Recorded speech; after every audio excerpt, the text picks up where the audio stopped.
Welcome back, Nerglings.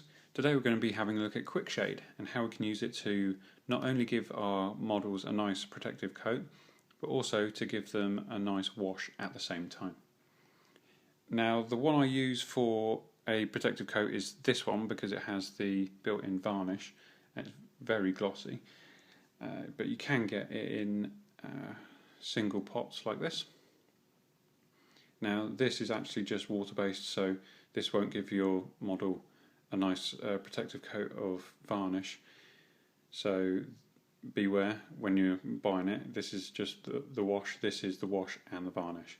So, right, we've got the sort of disclaimer out of the way. Now, Quickshade is not, or the varnish version of Quickshade is not to be shaken up.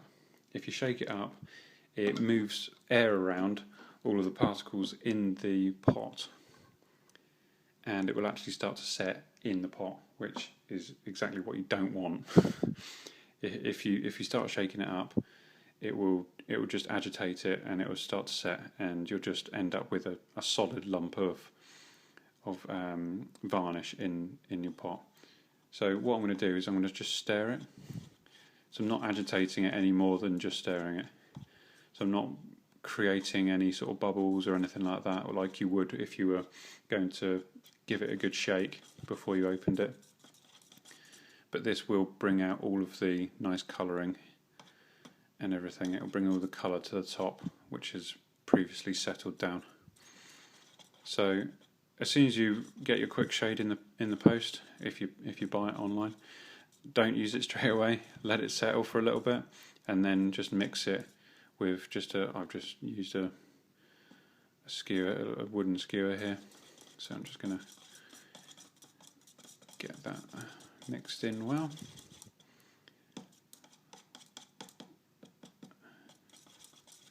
So today we're going to be dealing with my Fimir Dirach, or Witch.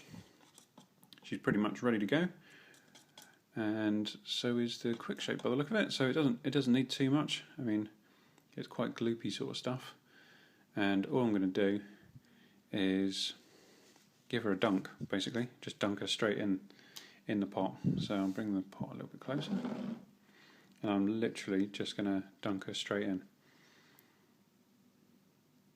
including the dowel, hopefully. There we go. And that's all it takes.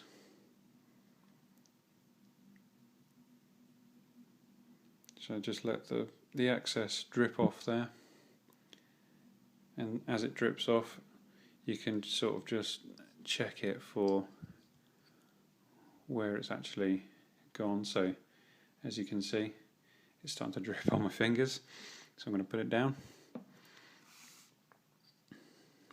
But there we go. Right, so it's all over one of my fingers, but that's fine, that's no problem. So what do I want to do now? What I want to do now is actually move some of this, or actually put a little bit more on her feet, because her feet haven't quite got enough of a coating yet. I'm just using the stick again because this is quite heavy varnish, and all it will do to a brush is absolutely ruin it. And I've ruined many brushes with Quickshade, and I've not been bothered to white spirit them afterwards, and it's just been a bit of a nightmare. So you know what, I'm just going to use an old skewer, and that'll be fine. Right, bearing in mind this is a varnish, it's actually quite smelly, so make sure you have the windows open when you do this, if you're going to do it at all. Now all I'm going to do is I'm going to actually wipe a lot of the excess off of the model, so I'm just going to pick the model up with a tissue, and hopefully we can see, here we go, the results. So that's the sort of the preliminary result, and you can see that the wash in the varnish has sort of seeped into all the cracks. Just go a little bit closer, and we're starting to get quite a nice sort of effect on the model, especially in the robes and everything. But what I'm going to do is I'm going to carry on just patting this down. As you can see, there's quite a lot of excess coming off there. So we'll just carry on patting that down, getting the excess off. And you can be as heavy or light as you want with this. And I mean, if you want to, you can just leave the model to just sit like that and just settle for a little bit, and basically the model will just, all of the Quickshade will sort of start to pull.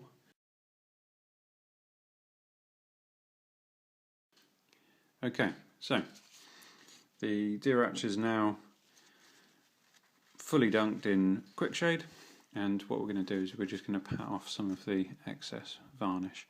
So just using the tip of a bit of tissue, so folded it a couple of times, and just to sort of make it a little bit more sturdy so I can direct it, I'm literally just going to take away all of the bits that I don't want on the model. I mean, you can sit here for hours if you want and do this, because it takes a long time to dry. It's a very slow setting varnish, which is a good thing because it then allows you to go back to the model, say in 20 minutes or half an hour, and just double check that what you've done is what you want. As you can see, it's very shiny, so on the top there, so we'll just work some of that away. Just going down the sides of the robes there. And we're starting to get to somewhere where I want to be, actually. It sort of tends to pool in a lot of the deeper sort of cracks and crevices. So those are the key areas that you want to sort of concentrate on when you actually are doing this. And certainly in sort of robes and things like that, you'll have to really give it a good sort of once over before you let it all set properly, because you really don't want this stuff to set into the detail, because otherwise you'll just lose it all, because it is very thick stuff. So we're starting to see all the details now. I'll just go in there and get rid of some more of that.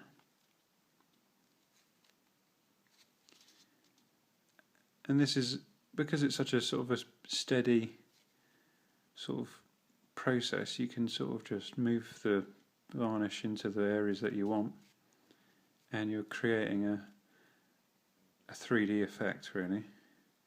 You can leave it in areas where you want it, you can move it to other areas, you can sort of remove all of it if you want to. Most of the raised areas are very, very thin now, very, very thin sort of layer. So all of it is sort of trying to pull into the cracks and the crevices of the model. So there we go, I've just managed to get a big dollop of that out of there. And I mean, it's all just a process, really.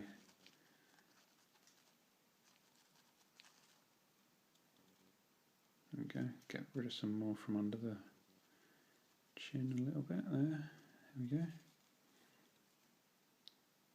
So I'm actually pretty happy with how that's, as you can see, I've got some on my hands, it's quite a messy business, but I'm actually quite happy with how that looks now. There doesn't seem to be any obvious areas where it's pooling massively. This pooling here at the bottom of the robe is fine. I quite like the effect that's given it. On the top of the robe as well, that looks quite nice.